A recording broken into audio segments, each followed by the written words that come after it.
ദൈവത്തിൻ വചനം നന്മകൾ ചെയ്യാനറിയൂ വചനം വചനമറിഞ്ഞാൽ ആത്മാവുണരും ഹൃത്തി വചനം വചനം ദൈവത്തിൻ വചനം വചനം വചനം ദൈവത്തിൻ വചനം.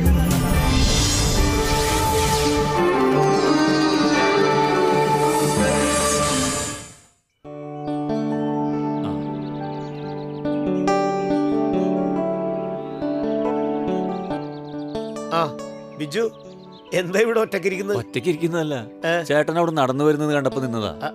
എന്നെ കാണാനോ? ആ. എന്താ ബിജു? ചേട്ടനൊരു ഉപകാരം ചെയ്യണം. ഉപകാരം എന്ന് വെച്ചാ?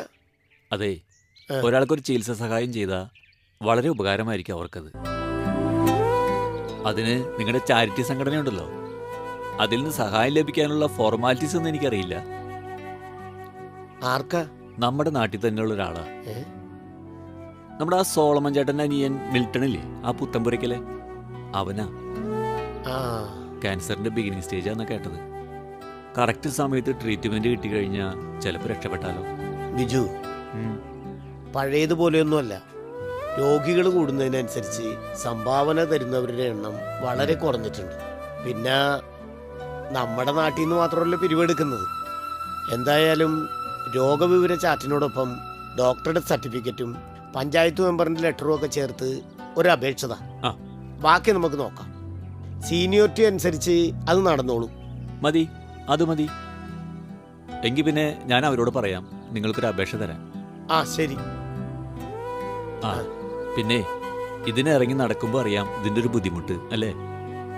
എന്തായാലും നിങ്ങൾ എല്ലാവരും കൂടി ചെയ്യുന്നത് ഒരു വലിയ പുണ്യപ്രവൃത്തിയാണ്.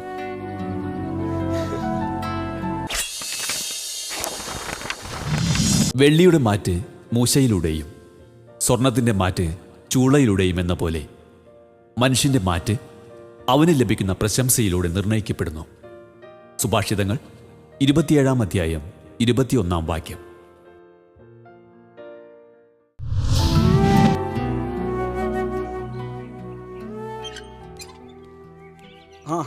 നീ എത്തിയോ?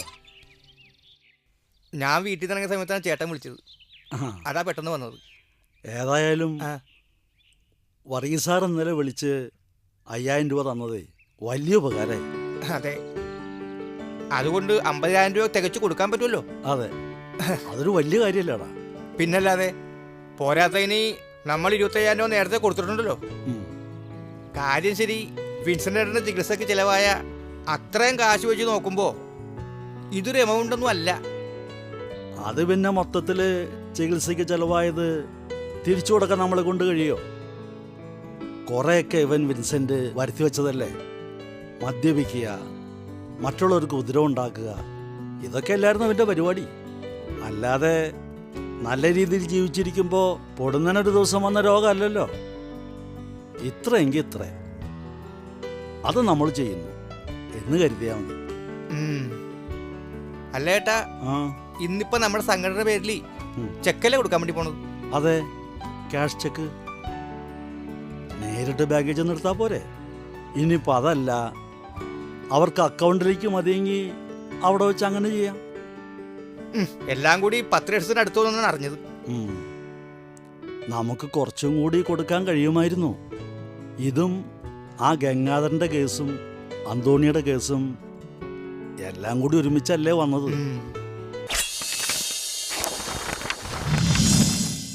ദരിദ്രരോട് ദയ കാണിക്കുന്നവൻ കർത്താവിനാണ് കടം കൊടുക്കുന്നത്, അവിടുന്ന് ആ കടം വീട്ടും. സുഭാഷിതങ്ങൾ 19-ാം അധ്യായം 17-ാം വാക്യം.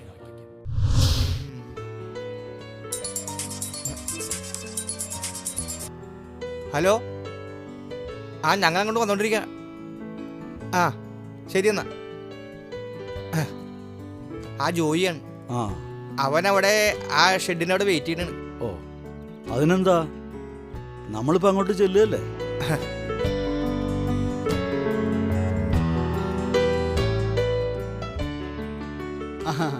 അവരിങ്ങ് എത്താറായിന്ന് പറഞ്ഞല്ലോ. വരട്ടെ. 10:30 കഴിയുമ്പോ ചെല്ലാന്നല്ലേ പറഞ്ഞത്. ആ ജോർജും ക്ലീറ്റസും വരാഞ്ഞ എന്താണാവോ? അത് കഴിഞ്ഞ ദിവസം നമ്മൾ മറ്റേ അന്തോണിച്ചാൻ്റെ വീട്ടിൽ പോയിട്ട് വരുമ്പോഴേ അവർ പറഞ്ഞല്ലോ വിൻസെൻ്റ് ഏട്ടൻ്റെ വീട്ടിൽ പോകാനായിട്ട് ചിലപ്പോൾ അവരുണ്ടാകില്ലെന്ന്. അവർ രണ്ടുപേരും ഇപ്പോൾ ഒരുമിച്ചല്ലേ ജോലിക്ക് പോകുന്നത്. ആ അതെനിക്കറിയില്ലായിരുന്നു. മാത്രമല്ല ആ, ഇപ്പം അവിടെ ചെന്നിട്ട് പ്രത്യേക പണികളൊന്നുമില്ലല്ലോ. ചെക്ക് കൊടുക്കുക പോരുക, അതത്രേ ഉള്ളൂ. അത് തന്നെ. ആ അവർ വരുന്നുണ്ടല്ലോ. ആ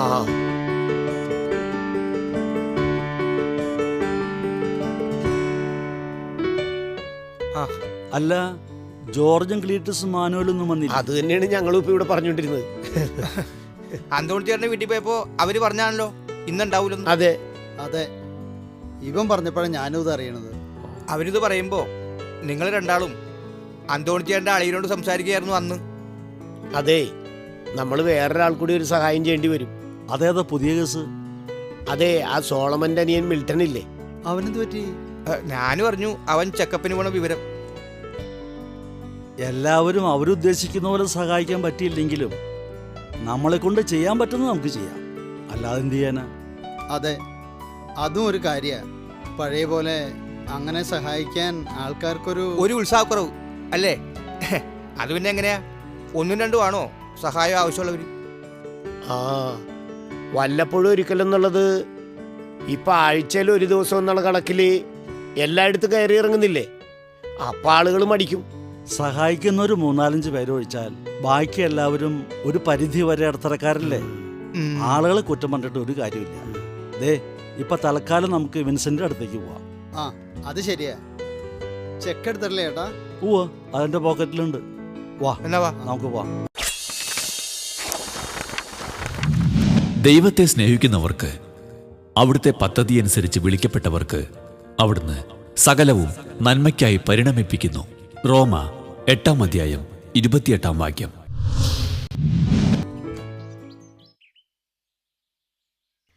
ആ നിങ്ങൾ വരുമെന്ന് പറഞ്ഞതുകൊണ്ട് പെട്ടെന്ന് ഞാനിങ്ങ് പോന്നതാ. എവിടെ പോയതാ? ചേട്ടന് മരുന്ന് വാങ്ങാൻ ജനൌഷധി മെഡിക്കൽ സ്റ്റോറിലേ. എന്നിട്ട് മരുന്ന് വാങ്ങിച്ചോ? വാങ്ങിച്ചു. ആ. അത് കഴിഞ്ഞിട്ട് കടയിലൊന്ന് കയറണമായിരുന്നു. ഭയങ്കര തിരക്കായിരുന്നു കടയില്. വാ, നിങ്ങൾ വാ. ചേട്ടൻ വീട്ടിലുണ്ട്. ചേട്ടന് കഞ്ഞി കൊടുത്തിട്ട് പോയതാ ഞാൻ. ദാ ഇതുവഴി പോയാ എളുപ്പം വീട്ടിലെത്താം.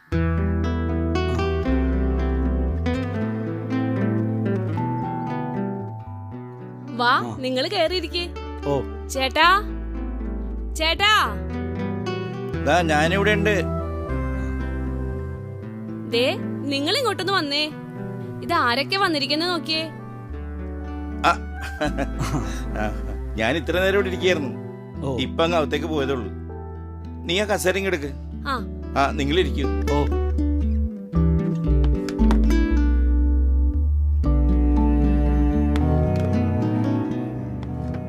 ആ ഇപ്പൊ എങ്ങനെയുണ്ട് ചേട്ടാ? ആ ഇപ്പൊ വലിയ കുഴപ്പമൊന്നുമില്ല. കൊഴപ്പില്ലെന്ന്.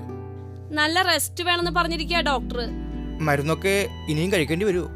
ഓപ്പറേഷന് മുമ്പത്തെ അത്രയൊന്നും ഇപ്പൊ ഇല്ല. എന്നാലും ഉണ്ട്. ആഴ്ചയില് അതിന് തന്നെ വേണം നല്ലൊരു കാശ്. നീ എന്തൊക്കെ ഈ പറയണേ? ഇവരോട് പറയണേന് എന്താ?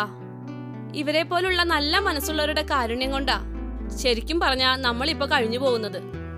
അത് ചേട്ടൻ അറിയാവുന്നല്ലേ. ഞങ്ങള് കഴിഞ്ഞ ആഴ്ച വരാനിരുന്നതാ, പക്ഷേ ഉദ്ദേശിച്ച പോലെ കാര്യങ്ങളങ്ങ് ശരിയായില്ല. എന്നാലും ഞങ്ങളെ കൊണ്ട് കഴിയാവുന്നൊരു തുക ഞങ്ങൾ ഒപ്പിച്ചിട്ടുണ്ട്. ആ ഒരു 50,000 രൂപ. വേറെയും 1-2 പേരുടെ കാര്യങ്ങൾ പുതിയതായിട്ട് വന്നിട്ടുണ്ടേ. അല്ലെങ്കിൽ കുറച്ചും കൂടി എമൗണ്ട് ഒപ്പിക്കാമായിരുന്നു. ഇത് തന്നെ ഞങ്ങളെ സംബന്ധിച്ച് വലിയ കാര്യമാണ്. പോരാത്തതിന് ഞങ്ങൾ ആശുപത്രി കിടന്നപ്പോ കൊണ്ടുവന്ന് തന്ന ആ 25,000 രൂപയില്ലേ, ഒരു വഴിയും കാണാതെ ഞാൻ വിഷമിച്ച് നിൽക്കുമ്പോഴായിരുന്നു. മറക്കില്ല ഒരിക്കലും. ഈ എങ്കിൽ പിന്നെ അതങ്ങ് കൊടുക്കായിരുന്നില്ലേ ഏട്ടാ? പിന്നെന്താ? എന്നാ പിന്നെ ഞാൻ എല്ലാവർക്കും ഓരോ ഗ്ലാസ് ചായ അത് എടുക്കട്ടെ. ചോദിക്കുന്ന എന്തിനാ? നീ പോയി എടുക്ക്. ഏയ് അതൊന്നും വേണ്ട മേരി. അല്ല, പോയിട്ട് വേറെ പരിപാടികളാണ്, അതുകൊണ്ട് ഞങ്ങൾ ചെല്ലട്ടെ. ആ. എങ്കിൽ പിന്നെ ചേട്ടാ ഞങ്ങൾ അങ്ങോട്ട് ചെല്ലട്ടെ. ആ ആ പിന്നെ വിൻസെന്റ്, ആ. ഒരു കാര്യം വിൻസെന്റ് ആലോചിക്കണം. ഒരു രോഗം വന്ന് ഒരു വഴിയില്ലാത്ത നേരത്ത് ഞങ്ങളെപ്പോലുള്ളവരുടെ കാരുണ്യം കൊണ്ട് എല്ലാം ഭംഗിയായി അല്ലേ? അതെ. ആ ഭംഗി നഷ്ടപ്പെടുത്താതെ നോക്കേണ്ട ചുമതല വിൻസെന്റിൻ്റെയാ. എല്ലാം ഫ്രീ ആയി കിട്ടിയത് കൊണ്ടേ ബുദ്ധിമുട്ട് മനസ്സിലാവില്ല. ഞാൻ പറഞ്ഞത് ഇത്രയേ ഉള്ളൂ. പഴയതുപോലെ കള്ളുകൂടിയും വഴക്കൊക്കെ ആയിട്ട് നടന്നേ മറ്റുള്ളവർക്ക് വീണ്ടും പണിയാക്കരുതെന്ന് ഞാൻ പറഞ്ഞത് മനസ്സിലാവണ്ട. ഇത് സ്വയം വരുത്തി വെച്ചതാണേ, അല്ലാതെ നല്ല രീതിയിൽ ജീവിച്ചിരുന്ന ഒരാൾക്ക് വന്നതല്ലല്ലോ ഇത്. എന്നാ പിന്നെ ഞങ്ങൾ ഇറങ്ങട്ടെ. കുഞ്ഞുമക്കളെ, നാവിനെ നിയന്ത്രിക്കേണ്ടത് എങ്ങനെയെന്ന് കേൾക്കുവിൻ. ഈ ഉപദേശം അനുസരിക്കുന്നവൻ കുറ്റക്കാരനാവുകയില്ല. പാപിയുടെ പതനത്തിന് കാരണം അവന്റെ ചുണ്ടുകളാണ്. പ്രഭാഷകൻ 23-ാം അധ്യായം 7-ാം വാക്യം.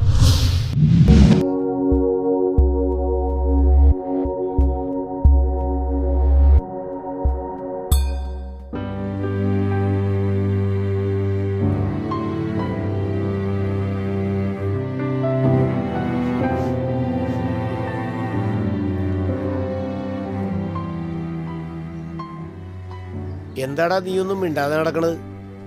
എന്തിനാണ് ഞാൻ മിണ്ടണത്? അല്ലാണ്ട് ഇവിടെ നന്നായി മിണ്ടുന്ന ആൾക്കാർ ഇവിടെ ഉണ്ടല്ലേ.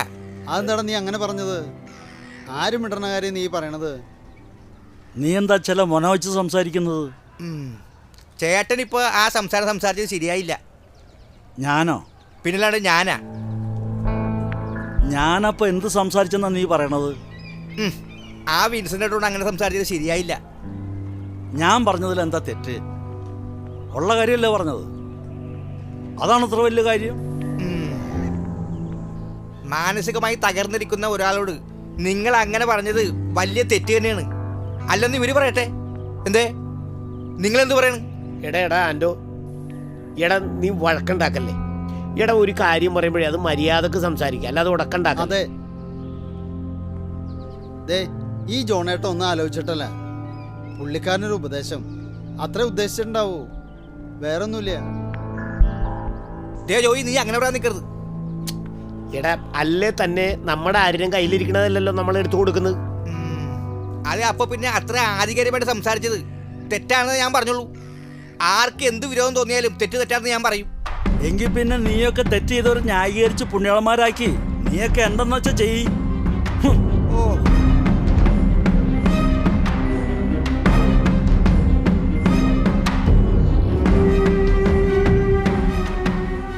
എന്തേ നീ പോണില്ലേ? നീ ഒന്നും ഉണ്ടായിരുന്നേ. ഞാൻ പോകണ്ടെന്ന് ഞാൻ തീരുമാനിക്കാം. ആ ജോണിയേട്ടൻ ഒന്നില്ലേ ഒരു പ്രായമുള്ള മനുഷ്യനല്ലേ. നീ അങ്ങേര് കാണിച്ചതിലും മണ്ടത്തിനല്ല കാണിച്ചത്. അയാളോട് നിനക്ക് സമാധാനത്തിൽ സംസാരിച്ച് മനസ്സിലാക്കാൻ പാടില്ലേ? അയാൾ ചെയ്തത് ശരിയാണെന്നൊന്നും ഞാൻ പറയുന്നില്ല.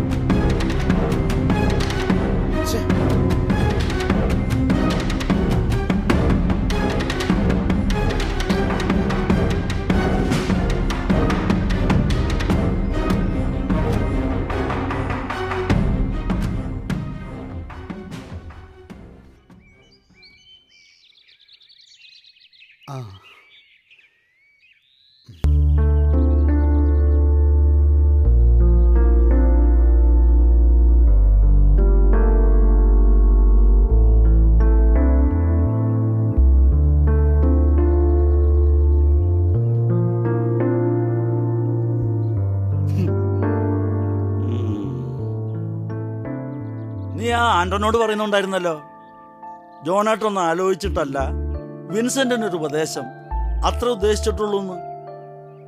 എന്നാ അങ്ങനെയല്ല, നീ മനസ്സിലാക്കിയത് തെറ്റാ. ഞാൻ അവന് വിൻസെന്റിനെ ഉപദേശിച്ചതൊന്നുമല്ല, കുറ്റപ്പെടുത്തി സീരിയസ് ആയിട്ട് തന്നെ സംസാരിച്ചതാ. അറിയാം, ചേട്ടൻ വിൻസെന്റിനെ കുറ്റപ്പെടുത്തി ഉള്ളിലെ ദേഷ്യം കടിച്ചമർത്തി സംസാരിച്ചതാണെന്ന് എനിക്ക് നന്നായിട്ട് മനസ്സിലായി. പിന്നെ നീ എന്തിനാ എന്നെ ന്യായീകരിച്ച് പറഞ്ഞത്? അല്ലാതെ പിന്നെ ഞാൻ എന്ത് ചെയ്യാനാണ്? നിങ്ങൾ തമ്മിൽ തർക്കിക്കുന്നതിനിടയിൽ ഞാനും കൂടി ചേട്ടനെ കുറ്റം പറയണോ? ഓഹോ, പ്രശ്നം രൂക്ഷമാകാതിരിക്കാൻ അങ്ങനെ പറഞ്ഞാണെന്നല്ലേ നീ പറഞ്ഞു വരുന്നത്? അതെ, അപ്പോഴും ഞാൻ അവിടെ അങ്ങനെ പറഞ്ഞത് തെറ്റാണെന്നല്ലേ നീയും പറയണത്?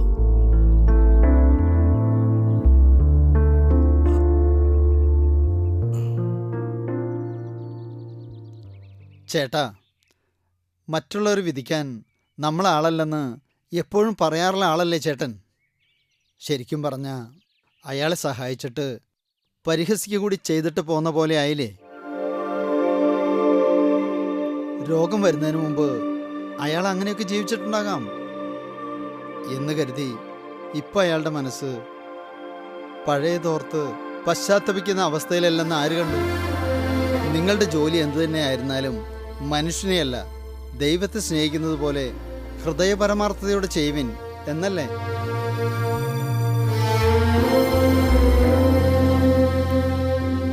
പിന്നെ ആൻഡ്രോൻ്റെ കാര്യത്തിൽ നമ്മൾ മറ്റുള്ളവരെ സഹായിക്കുന്നത് ഒരു വിധത്തിൽ ഒരു കർത്തൃ ശുശ്രൂഷയല്ലേ? എൻ്റെ മകനെ, നീ കർത്തൃ ശുശ്രൂഷയ്ക്ക് ഒരുമ്പിടുന്നെങ്കിൽ പ്രലോഭനങ്ങളെ നേരിടാൻ ഒരുങ്ങിയിരിക്കുക എന്നും പ്രഭാഷകനിൽ പറയുന്നു. ആ ഒരുക്കം നിങ്ങൾ രണ്ടുപേരും ഞാൻ കണ്ടില്ല. ഇതൊക്കെ പല പ്രാവശ്യമായിട്ട് ചേട്ടൻ തന്നെ പറഞ്ഞിട്ടുള്ളതാണ്.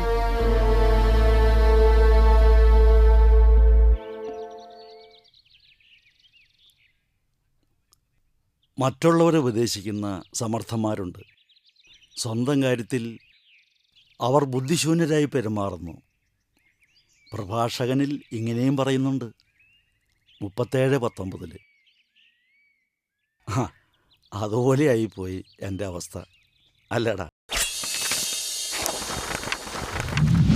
സഹോദരരെ, നിങ്ങൾ നന്മയാൽ പൂരിതരും എല്ലാ അറിവും തികഞ്ഞവരും പരസ്പരം ഉപദേശിക്കാൻ കഴിവുള്ളവരുമാണെന്ന കാര്യത്തിൽ എനിക്കൊരു സംശയവുമില്ല. റോമ 15:14.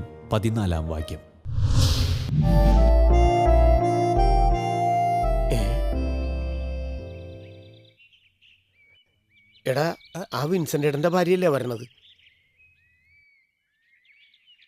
അതെ, ഇവരിതെവിടെ പോണു? അവര് കരയുന്നുണ്ടല്ലോടാ.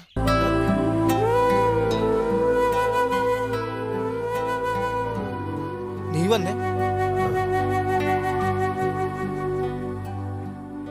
എന്താ പെങ്ങൾ എവിടെ പോണു? ഞാൻ നിങ്ങളെ കാണാൻ വേണ്ടി വന്നതാ. എന്താ, എന്തിനാ കരയുന്നത്? ആ ചേട്ടൻ എന്തേ? ആര്? ജോണേട്ടനോ? പുള്ളിക്കാരൻ പോയല്ല. ഇതാ നിങ്ങൾ തന്ന ചെക്ക്. ഇത് ഞങ്ങൾക്ക് വേണ്ട. ഞങ്ങൾക്ക് കാശിന് ആവശ്യമില്ലാഞ്ഞിട്ടല്ല. പക്ഷെ ആ ചേട്ടൻ അങ്ങനെയൊക്കെ പറഞ്ഞപ്പോ വിൻസെന്റ് ഏട്ടൻ അത് വലിയ വിഷമായി പോയി. ഇതുമായിട്ട് ചേട്ടൻ വരാൻ പോയതാ.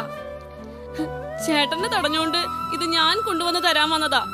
അല്ല, അത് പെങ്ങൾ കയ്യിൽ തന്നെ വെക്ക്. ജോണേട്ടൻ എന്തോ അറിയാണ്ട് പറഞ്ഞു പോയതാ. നിങ്ങൾ ക്ഷമിക്ക്. ആന്റോനാണ് ഇങ്ങനെ ഒരു അവസ്ഥ വരുന്നതെങ്കിൽ ആന്റോ വാങ്ങിക്കോ? ഇത്രയും വർത്താനം കേട്ടിട്ട് ഈ കാശ് അങ്ങനെ ചോദിച്ചാ ഞാനെന്ത് പറയാനാ? വാങ്ങിക്കില്ല. നിങ്ങൾ അവിടെ നിന്ന് ഇറങ്ങി പോന്നതിന് ശേഷം ഒറ്റ ചോദ്യമേ ചേട്ടൻ എന്നോട് ചോദിച്ചോളൂ, ഈ കാശ് നമുക്ക് വേണോ മേരിയെന്ന്. മുഖത്തടിച്ചിട്ട് ഭിക്ഷ കൊടുത്തതുപോലെ ആയിപ്പോയില്ലേ? ഇതാ, ഇത് നിങ്ങൾ തന്നെ പിടിച്ചോ. ഇത് ഇവിടെ ഇട്ടിട്ട് പോവാൻ എന്റെ മനസ്സ് അനുവദിക്കാത്തതുകൊണ്ടാ. അതുകൊണ്ടിട്ടാ ഇത് നിങ്ങൾ വാങ്ങിക്കാൻ. ജോണിയനും ജോയിൻ തിരിച്ചു വരണുണ്ടല്ലോ.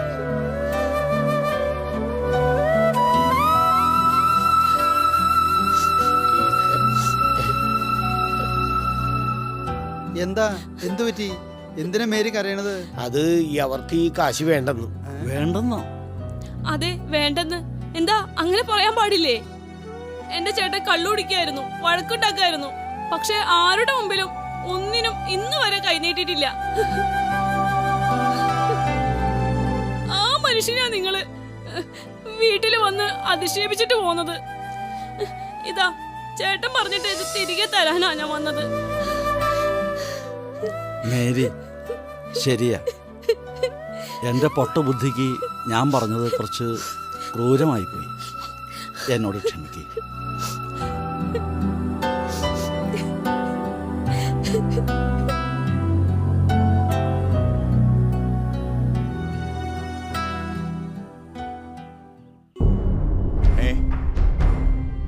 കൊടുത്തില്ലേ മേരി? പിന്നെ ഇവരെന്തിനാ വീണ്ടും വന്നത്?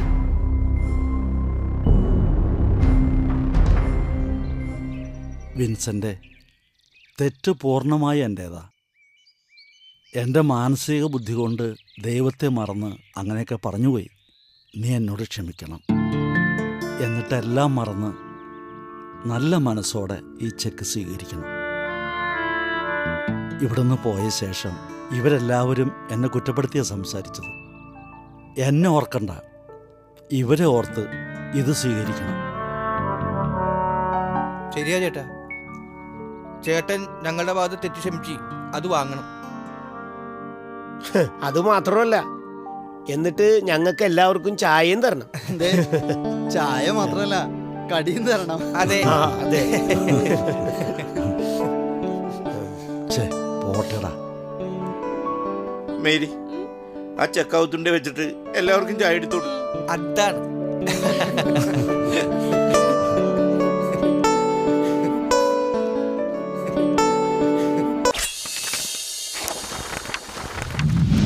മറ്റുള്ളവർ നിങ്ങളോട് എങ്ങനെ പെരുമാറണമെന്ന് നിങ്ങൾ ആഗ്രഹിക്കുന്നുവോ അങ്ങനെ തന്നെ നിങ്ങൾ അവരോടും പെരുമാറുവിൻ. ലൂക്ക 6:31. നിങ്ങളുടെ വിലയേറിയ അഭിപ്രായങ്ങളും നിർദ്ദേശങ്ങളും ഞങ്ങളെ അറിയിക്കുക. ദി പ്രൊഡ്യൂസർ, വചനം പറയുന്നത്, divine vision, divine retreat centre, Muringoor PO, Chalakudy. 680309. Phone 8891952600. Email വചനം പറയുന്നത് @gmail.com.